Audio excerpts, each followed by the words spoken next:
Baie welkom by die voorlesing van die Afrikaanse Sabbatskoolles vir blindes en swaarsiendes. Hierdie lesse word voorsien deur die Wêreldkonferensie van die Sewende Dag Adventiste Kerk. Die voorlesing van die les word aan u gebring deur SSL in samewerking met Adventiste Wêreldradio Afrikaans en word voorgelees deur Marlena Nel.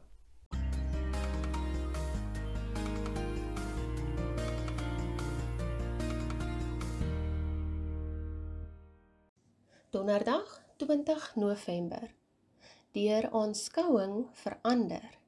Kom ons bid saam. Liewe Vader, ons sê vir U weer eens baie dankie vir die voorreg van hierdie studie en die bestudering van U woord. Liewe Heer, help ons asseblief om te verstaan wat U ons wil leer. Ons bid dit in Jesus naam alleen. Amen. Om die lewe en voorbeeld van die groot geloofshelde te bepeins, is onontbeerlik vir ons geestelike groei. Terselfdertyd is Jesus Christus, sy lewe en sy leer, ons grootste voorbeeld. Hoe transformeer hierdie fokus ons lewens? Ons lees Hebreërs 12 vers 1 en 2.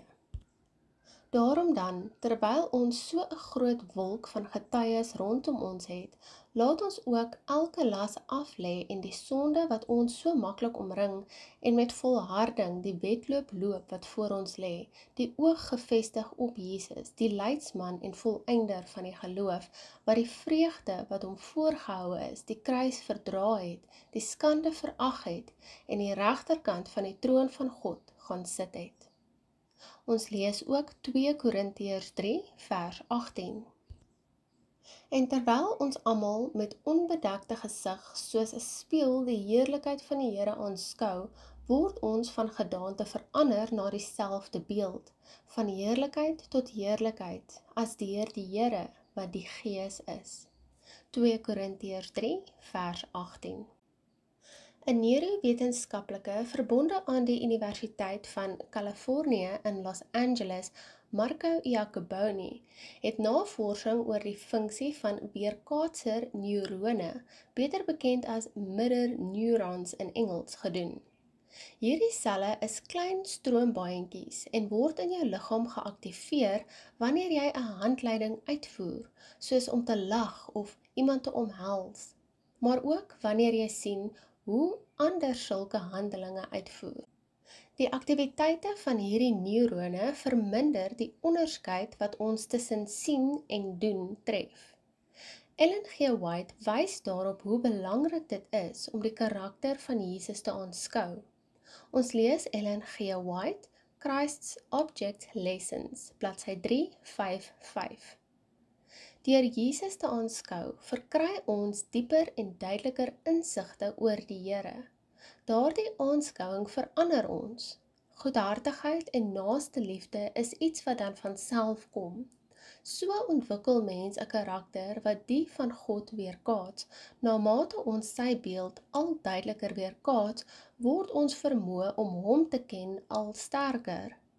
So verdiep ons samesyn dan al gaande met die hemelse gemeenskap en beskik ons voortdurend oor die groeiende vermoë om die ewige skatte van kennis en wysheid te ontvang.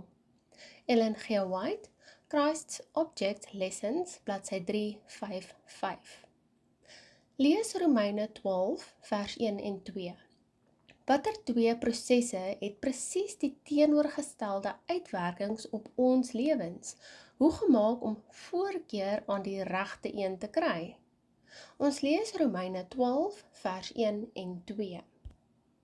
Ek vermaan julle dan, broeders, by die ontferminge van God, dat julle jul liggame stel as 'n lewende, heilige en aan God welgevallige offer.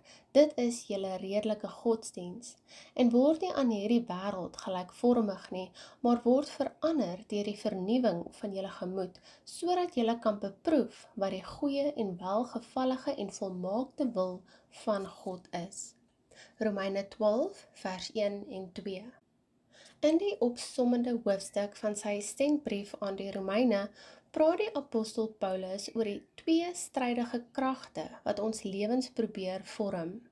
Aan die een kant het ons die wêreld om ons heen, met sy uiteenlopende invloede wat ons daagliks in 'n bepaalde rigting probeer dwing en vorm, wat maak dat ons van buite na binne konformeer.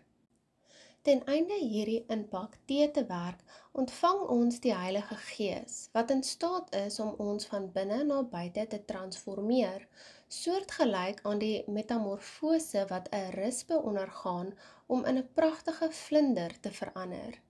Vir hierdie proses om in werking te tree, moet ons egter aan die Here wy en hom vra om die goeie werk wat hy in ons begin het, te volvoer. Filippense 1:6 sê vir ons: Omdat ek juis hierop vertrou, dat hy wat 'n goeie werk in julle begin het, dit sal volëindig tot op die dag van Jesus Christus. Uiteindelik moet ons elke oomblik doelbewus kies om in die Gees te wandel.